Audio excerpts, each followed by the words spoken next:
Well, here we are back with our 70 machine, and then we have our donor car over here, the Matador, and steal some parts off of it. We did get our lower rocker on the passenger side off here, and it's not in real good shape. We'll have to do some cleaning up on it before we get ready to put back on.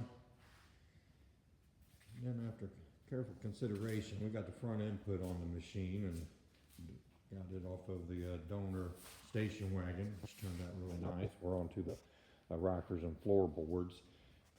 After looking at the two cars, comparing what we're going to do, I believe I'm going to attempt to take out the floorboard in one piece on this floor pan, so to speak, all the way back to there. See if we can pull that out in one piece, do a few minor repairs where necessary, and then swap it over onto the machine here, pull this pan out, install it in here.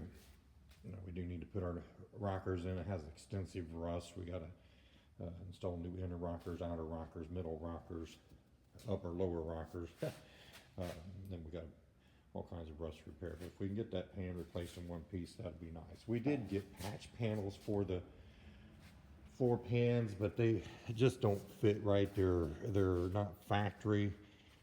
They're aftermarket ones, and you just have to do a lot of fabrication. So worst case scenario, if we're not able to get that floor pan out in one piece and make it work like I'd like to, then we do have backup floor pans for it. But it'd be super nice if I'm able to get that floor pan out in one piece and install it.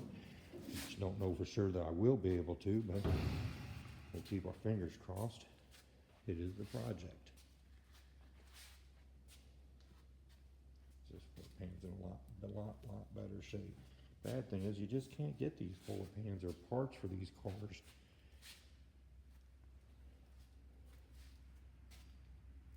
Hard to find parts. So then you're either making them or you're scrounging from donor cars.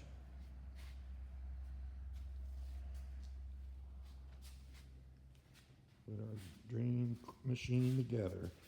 I call it a dream machine. It's just a machine, but it's somebody's dream. So from there until further notice, here we go.